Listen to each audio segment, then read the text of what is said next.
चलिए बच्चों, आप लोगों का आज का क्लास होगा वास्तविक संख्या का चौथा प्रश्नावली। ठीक है, प्रश्नावली 1.4।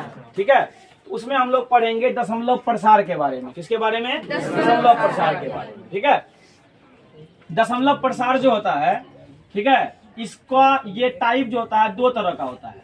क्या तरह का? दो टाइप का। यानी इस तरह अगर कहा जाए दशमलव प्रसार को, बाल बच्चा कैठ हुआ? दो ठो। कैठ हो? दो ठो। ठीक है, दो बाल बच्चा का अलग अलग नाम होगा ना। ठीक है, किसी को अगर दो बेटा रहेगा, दोनों का नाम रख देगा मुनवा। ठीक है, बड़कों का मुनवा, छोटकों का मुनवा। बोलेगा रे मुनवा, तो क्या होगा? दोनों दौड़ ले आएगा। तो नाम क्या होगा? हमेशा आदमी अलग अलग रखता है। ठीक है, तो एक का नाम है शांत और एक का नाम है अशांत। ठीक है, एक का नाम है शांत और दूसरे का नाम क्या है? अशांत। ठीक है, तो इसी शांत को हम लोग एक और नाम कहते हैं अवसानी। क्या कहते हैं? अवसानी। ठीक है, और अशांत को कहते हैं अनवसानी। क्या कहते हैं? अनवसानी। ये हो गया टर्मिनेट, ये हो गया नॉन टर्मिनेट। ठीक है, शांत का मतलब क्या हो गया? अवसानी, और अशांत का मतलब क्या हो गया? अनवसानी। देखो, शांत और अशांत पहले समझो देहाती भाषा में। ठीक है, जब झगड़ा हम लोग के गांव में होता है, देखता दो महिला एकदम बड़ी काड़ा से एकदम देती है, एकदम ताड़ा एकदम दे रहा गाली गलौज खूब काड़ा से। टट्टी के ऊपर एक महिला, ई पार ई महिला टट्टी में छेद कर देगी, एकदम हुलक हुलक के मुंह दे तब गाली बोलेगी। ठीक है, और एक पे एक शुद्ध शुद्ध गाली का प्रयोग करती है। पूरे व्याकरण पढ़ी हुई महिला सब होती है। ठीक है, शांत का मतलब वो सुनता होगा, हे फलना वाली चुप हो न, बोलता है ना। ठीक है, जहाँ का घर होगा उसका, जिस जहाँ भी उसका मतलब मायके होता है, उसका नाम लेके बोलेगा चुप हो, शांत भैया शांत, बोलता है ना। तो बहुत सारी महिला ऐसी होती है जो बड़ों के कहने पर, बुजुर्ग के बोलने पर या किसी के भी कहने पर वो शांत हो जाती है। ठीक है, तो जो शांत हो गई वो शांत हुआ। और कोई कोई इतनी खचड़ी सब होती है, वो दे रही है, बक रही है, एक पे एक गाली है। गाली में PhD की हुई है। ठीक है, एकदम ये गाली वो गाली, बाप लगा के, मैं लगा के, बहन लगा के, भाई लगा के, ये सब गाली बकते रहती है। मतलब चुप होने का नाम नहीं लेता है। तो वो क्या हो गया आपका? अशांत। शांत का मतलब हुआ जो क्या हो जाए? चुप हो जाए, जो रुक जाए। और अशांत का मतलब क्या हुआ? जो रुके नहीं। ठीक है, ये हो गया टर्मिनेट, ये हो गया नॉन टर्मिनेट। ठीक है, अब क्या हुआ? फिर शांत अशांत दो अलग अलग भाई था। ठीक है, तो शांत क्या हुआ? इसका यहाँ भाई ने इसको बहन माना। ठीक है, झगड़ैया अक्सर लड़की होती है, लड़का थोड़ा कम होता है। ठीक, तो शांत क्या हुआ? इसका शादी ब्याह कराया, इसको बाल बच्चा नहीं हुआ। ठीक है, तो शांत क्या हो गया? शांति हो गया।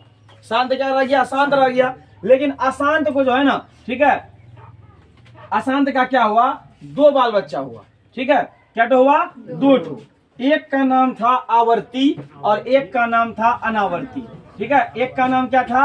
आवर्ती। नाम क्या था?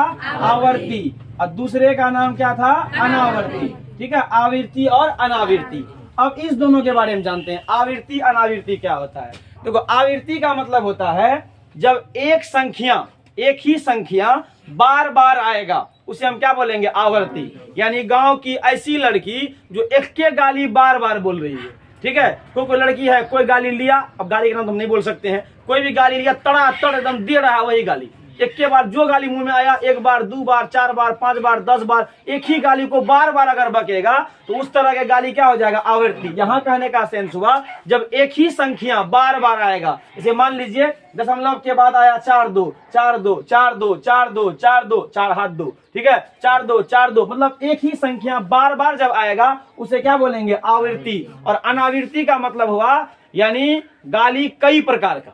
समझा? एक बार मैं लगा गाली, एक बार दीदी लगा गाली, एक बार फुआ लगा गाली, एक बार बहन लगा गाली। यानी गाली उसका क्या हो रहा है? बदल रहा है। तो जिसका संख्या क्या होगा? बार बार क्या होगा? चेंज होगा, वो क्या हो जाएगा? अनावृत्ति। याद रहेगा? आवृत्ति मतलब हुआ एक ही संख्या बार बार आना।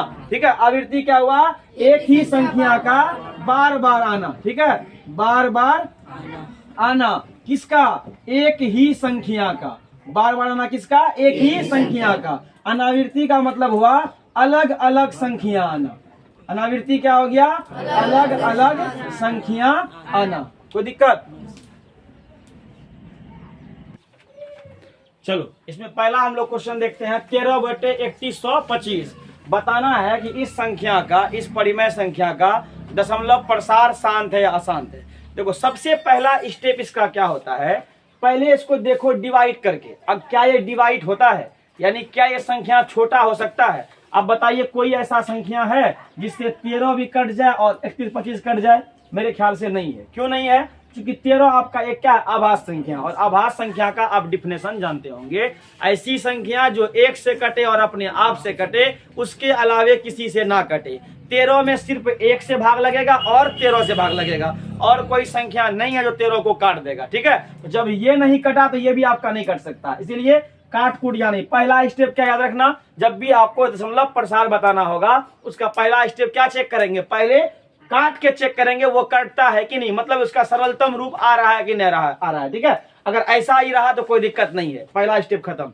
दूसरा स्टेप क्या होता है, ऊपर वाले क्या बोलते हैं P, नीचे वाले को Q। ठीक है, P बटे Q, नीचे वाले का आप अभाज्य गुणनखंड करेंगे। आता है सबको अभाज्य गुणनखंड, नीचे वाले का अभाज्य गुणनखंड करेंगे। ठीक है, करके देखते हैं, बोलने से नहीं होगा। 31 25 है, हम बगल में करके देखते हैं। आपको पता है अभाज्य गुणन का नियम क्या होता है कि जिसके लास्ट में 0 2 4 6 या 8 रहता है वो 2 से डिवाइड हो जाता है। ठीक है, लेकिन इसके लास्ट में 0 2 4 6 या 8 ऐसा कुछ नहीं है। 2 से आगे बढ़ते हैं 3 में। 3 से कटने का नियम होता है, जिसको आप कटाइएगा उसको ऐड कीजिए। अगर वो 3 के टेबल में, 3 के पहाड़ा में आता हो तो वो 3 से कट जाएगा, ऐड करिए। 5 2 7, 7 1 8, 8 3 11। क्या 3 के पहाड़ा में 11 आता है? नहीं आता, मतलब ये 3 से नहीं कटेगा। ठीक है, 4 से तो कटेगा नहीं, क्योंकि नाम है इसका अभाज्य गुणनखंड, तो कटेगा किससे? आभास संख्या से। और 4 आभास संख्या नहीं है क्या? आभास संख्या कौन होता है? जिसको जो 1 से कटे और अपने आप से, उसके अलावे किसी से नहीं कटे। लेकिन जिसके लास्ट में 5 हो वो 5 से कटेगा। कटेगा नहीं कटेगा? चलिए 5 से कटाइएगा तो 5 6 के 30 बच गया, 1 1 पर 2 12, 5 दूना 10 बचेगा 2, 2 पर 5 25, पचे 25। कोई दिक्कत? फिर लास्ट में आया 5, फिर किससे कटेगा? 5 से। 5 एकम 5 बच गया 1 12, 5 दूना 10 बच गया 2 25, पचे 25। फिर किससे? 5 से, तो 5 दूना 10 बचेगा 2, 2 पर 5 25, पचे 25। फिर किससे? 5 से, पचे 25। फिर किससे? आए 1, मार दीजिए ब्रेक। ठीक है, कोई दिक्कत नहीं। अब हम लोग क्या करेंगे, 13 का हो गया 13, 31 25 के बदला में कितना 5 लिखेंगे? 5 तो इसको ऐसे लिखेंगे, 5 गुना 5 गुना 5 गुना 5। कोई दिक्कत? बोलिए। No sir. 13 का हो गया 13, 5 तो 5 को आप लिख सकते हैं 5 का पावर 5, यानी 5 का घात 5। 5 का घात 5 का मतलब ये क्या हो गया? 5 कैठो है? 5 तो है। ठीक है, देखिए शांत वही होगा जिसका दशमलव प्रसार 2 गुना 5 के रूप में होगा, 2 गुना 5 के रूप में होगा। ठीक है, अब यहाँ पे देखिए आपका 2 यहाँ पे नहीं है, यानी किसी भी संख्या का दशमलव प्रसार शांत तब होगा जब उसका नीचे वाले का अभाज्य गुणनखंड जो है ना वो 2 और 5 के रूप में होगा। 2 का पावर कुछ भी, 2 का पावर कोई भी नेचुरल नंबर, कोई प्राकृतिक संख्या। ठीक है, 2 का पावर n और 5 का पावर m, इस तरह मान के चलेंगे। लेकिन यहाँ 5 का पावर तो मिल गया, नहीं मिल गया? 2 मिला? नहीं मिला। इसलिए हम लोग क्या करेंगे, यहाँ 2 खोजेंगे। बोलो, यहाँ अगर हम इसको 1 से गुना कर देंगे तो क्या कोई फर्क पड़ेगा? किसी भी संख्या को अगर हम 1 से गुना करते हैं तो कोई दिक्कत होगा? नहीं होगा। लिख क्या कर दिए हम? 5 के पावर 5 को 1 से गुना कर दिए। हमको लाना है कैसा? 2 का पावर n और 5 के पावर m के रूप का। तो 13 का हो गया 13। 1 को अगर हम लिख दे 2 का पावर 0 तो कोई दिक्कत? बोलो क्यों?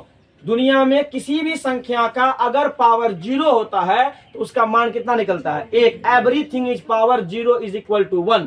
ठीक है, होता कि नहीं होता है? किसी भी संख्या के ऊपर में अगर 0 दे दिया जाए तो उसका मान कितना होता है? 1। 100 करोड़ रुपया उसका पावर 0 कर दो, उसका मान कितना हो जाए? 1। ठीक है, भगवान शंकर के माथा पर ऐसा गोल जैसा बना हुआ रहता है तो वो इस बात का प्रूफ है कि भगवान क्या है? 1 है। ठीक है, भगवान क्या है? 1 है। तो everything is power 0 is equal to 1। तो 1 के बदले में क्या लिखे? 2 का पावर 0। किसी का पावर आप 0 दीजिएगा उसका मान कितना होगा? 1 होगा। तो 2 का 1 के बदले में क्या लिखे? 2 का पावर 0। गुना क्या हो गया? 5 का पावर 5। हम खोज किस बात की कर रहे हैं? तो 2 का पावर n और 5 का पावर m।